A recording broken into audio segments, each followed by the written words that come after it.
لو تناهيتم إلى سر الحياة وصنعتم كائنا حيا نرى. وہ جنگل میں پرسوں ہم تھے، شیر کو ہم نے دیکھا بالکل ہمارے سامنے سے نا، 7 شیرنیاں اور ایک شیر، یہ 8 مل کے شکار کر رہے تھے بھینسے کا، بالکل ہمارے ساتھ سے ہو کے گیا ہے وہ، لیکن وہ شکار ان کا مس ہو گیا۔ میں نے ان ساتھیوں سے کہا اگر یہ شکار میں کامیاب ہو گیا نا، شیر کے 7 بچوں کا عقیقہ ہو جائے گا اس ایک بھینسے میں۔ اور میں نے کہا جب تک یہ کھاتے رہیں گے، جتنے جانور آئیں گے میں یہیں کھڑا رہوں گا، پوری رات مجھے رہنا پڑے۔ اتنا وہ اٹریکٹیو ایک منظر تھا، سین تھا۔ میں نے کہا آخری بوٹی جب تک ختم نہیں ہو جاتی نا، میں یہیں کھڑا رہوں گا، بے شک فلائٹ مجھے کینسل کرنی پڑے،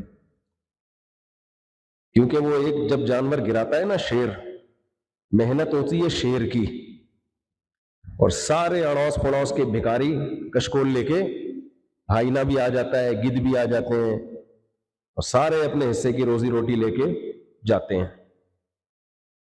لیکن وہ شکار مس ہو گیا تو وہ شیر اپنی شیرنیوں کے ساتھ نا لائن بنا کے واپس جا رہا تھا، جیسے نہیں ہارے ہوئے۔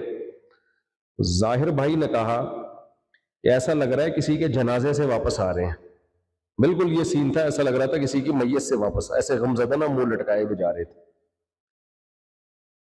تو جو نیچر ہے نا، نیچر اس کا کوئی آلٹرنیٹ نہیں ہے، اللہ نے سکون نیچر میں رکھا ہے۔ آرٹیفیشل لائف جو ہے نا وہ تھوڑی دیر کی اٹریکشن ہے اس میں۔ ہمارے ایک دوست ہیں لاہور میں، آرمی میں ایک آفیسر ہیں، بڑی بے تکلفی ہے میری ان سے، کسی نے مجھے پوسٹ بھیجی کہ ایک آدمی اپنے 8-10 بچوں کے ساتھ بستر پہ سو رہا ہے اور ایک مرغی بھی ٹہل رہی ہے نیچے، وہ ایسے خواب خرگوش کے مزے لے رہا ہے نا، گھوڑے بیچ کے نہیں سونا جسے کہتے ہیں۔ تو اس پہ کسی نے مضمون لکھا تھا کہ سکون جو ہے نا، سکون وہ اس میں ہے۔ میرا مقصد یہ نہیں کہ آپ ایک مرغہ رکھیں بستر کے ساتھ اور 8 بچوں کے ساتھ ایک بستر پہ سوئیں آپ، لیکن اس پوسٹ میں میسج یہ دیا گیا تھا کہ نیچر کا کوئی آلٹرنیٹ نہیں ہے، آپ کو اولاد بھی چاہیے، بیوی بھی چاہیے، گھر بھی چاہیے۔ ہم لوگ نیچر سے دور ہوتے چلے جا رہے ہیں، جس سے سکون برباد ہوتا چلا جا رہا ہے۔ میں بار بار ایک بات کہتا ہوں، یہ میرا بیان شروع ہو گیا ہے، بعض دفعہ پتہ نہیں چلتا لوگوں کو بیان میرا شروع ہو چکا ہوتا ہے۔ بیان نہیں ہوتا میرا، میری گپ شپ ہوتی ہے، مجھے بیان نہیں آتا، بیان کرنا بڑے علماء کا کام ہے، میں گپ شپ کرتا ہوں، اس میں کچھ باتیں پہنچانے کی کوشش کرتا ہوں، کوئی سوال ہو تو وہ بھی آپ پوچھ سکتے ہیں۔ بیان میرا شروع ہو گیا ہے۔ لوگوں کو یہ لگے نا بیان کر رہے ہیں تو لوگ پہلے سے ہی ڈپریشن میں جانا شروع ہو جاتے ہیں، مولوی صاحب پتہ نہیں آج کیا نصیحتیں کریں گے۔ بیان کرنا ہی نہیں بھائی، باتیں کرو بیٹھ کے، گپ شپ لگاؤ بیٹھ کے، بیان کرنا بڑے بزرگوں کا کام ہے۔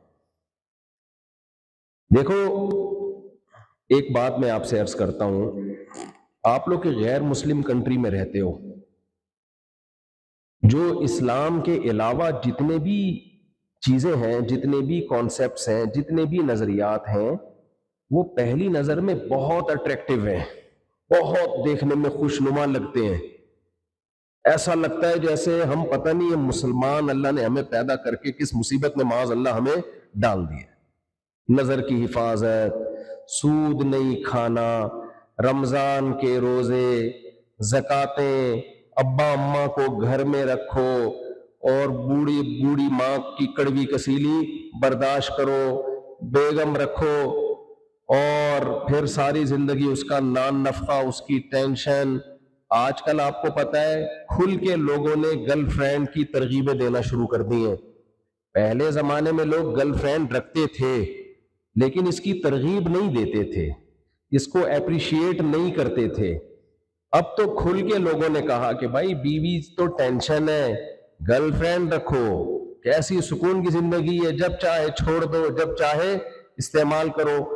بیوی بنا لی، طلاق کے بکھیڑے، پھر سالوں کے جھگڑے، پھر سسر ساس خاندان، ایک ٹینشن، خرچہ کتنا ہوتا ہے، مہر کا خرچہ، نان نفقے کا خرچہ، لڑائیاں جھگڑے، پھر بچے بھی پیدا ہوں گے ان کی ٹینشن، اسکول کی فیسیں، پھر ان بچوں کو بڑا بیٹیاں ہیں تو پھر ان کی شادیوں کی ٹینشن. ابے بھائی ساری ٹینشنیں ختم کرو، ٹینشن فری زندگی گزارو، اور جب خواہش پیدا ہو کسی سے تھوڑی دیر کا ریلیشن قائم کرو، اچھی لگے تو ریلیشن کو برقرار رکھو، اگر دل بھر جائے تو بریک اپ.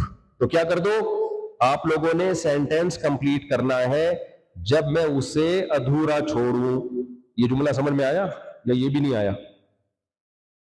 جب میں کوئی سینٹینس نامکمل چھوڑوں گا تو فل ان دا بلینکس آپ نے کیا کرنا ہے؟ اس کو کمپلیٹ کرنا ہے، تاکہ مجھے پتا چلے کہ آپ لوگ میرے ساتھ میری بات چیت میں شریک ہیں، شامل ہیں. سمجھ گئے کہ نہیں سمجھ گئے؟ تو ہماری جو ینگ جنریشن ہے، چاہے وہ مردوں کی ہو چاہے وہ لڑکیوں کی ہو، ان کو غیر مسلموں کی دنیا ایک بہت خوبصورت باغ نظر آتا ہے، گارڈن نظر آتا ہے، جہاں ٹینشن فری لائف، عورت شوہر کی ٹینشن سے آزاد.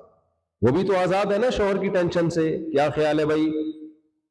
بھائی میاں ہوگا تو اس کے حقوق، سجدے کی اجازت ہوتی تو بیوی کو حکم دیا جاتا میاں کے سامنے سجدہ کرے. لو بھائی اس مخنچو کے سامنے ہم سجدہ کرنے کی ہمیں حکم ہوتا اگر اللہ اجازت دیتا ہے؟ کیا ہے یہ ہمارا ایک کانٹیکٹ ہی تو ہوا ہے، میاں بن گیا.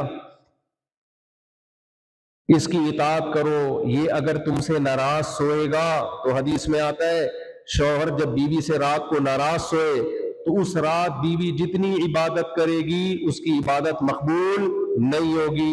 بوائے فرینڈ کی یہ ٹینشنیں ہیں، بولتے کیوں نہیں، چپ کیوں بیٹھے ہوئے ہو؟ جب میں بولوں ہے نہیں ہے تو آپ بولو نہیں، جب ہاں کا جواب ہو تو آپ نے کیا بولنا ہے؟ ہاں. ایسے مت بیٹھے جیسے مجھے لگے میں ٹی وی میں آ رہا ہوں، کسی پروگرام میں آ رہا ہوں. میں تو آپ کے سامنے بیٹھا ہوں نا اس بیان کے سلسلے میں. میں یہاں جنگل جانے کے لیے حاضر نہیں ہوا زامبیا میں، بیان کے سلسلے میں حاضر ہوا ہوں. جنگل کا تو مجھے شوق ہے. آج بھی مجھے یہ لوگ لے کے جا رہے تھے سمندر میں، وہ بوٹ نہیں ہوتی وہ چلانے کے لیے، وہ اسکوٹر سمندر میں نہیں ہوتا وہ چلاتے ہیں. میں نے منع کر دیا، مجھے کوئی شوق نہیں ہے. کینیڈا میں مجھے ہیلی کاپٹر کی رائڈ دلا رہے تھے، میں نے کہا مجھے کوئی شوق بولو نہیں ہے ہیلی کاپٹر میں بیٹھ کے جاؤں. میں نے کہا بچوں کے شوق ہے، ہمارے شوق نہیں ہے. جو بڑوں کے شوق تھے وہ ہم نے پورے کر لیے. خیر بہت گہری بات ہے، ہر ایک کی سمجھ میں نہیں آتی. خیر پھر انہوں نے مجھے پلین میں لے کے جا رہے تھے، دوست ہیں ہمارے، انہوں نے کہا کینیڈا میں آپ کو پلین اڑوائیں گے. میں نے کہا مجھے پلین اڑانے کا کوئی شوق، بچپن کا شوق تھا پائلٹ بننے کا، نہیں بنے. اب کیا کھلونے والا جہاز اڑائیں کیا ہوگا؟ تو مجھے شوق ہے بھائی جنگل جانے کا. میرے ولاگز میں نا ایک صاحب کہنے لگے جنگل سے باہر آ جاؤ. اب امریکہ میں گیا وہاں بھی جنگل میں گھس گیا میں. کسی نے کہا امریکہ میں جا کے بھی جنگل جنگل جنگل جنگل. بھائی اللہ کا وجود جنگلوں میں نظر آتا ہے، بلڈنگوں میں انسان اللہ کو بھولتا ہے. سمجھتے ہو کہ نہیں سمجھتے؟ ہوا و حرص والا دل بدل دے، میرا غفلت میں ڈوبا دل بدل دے.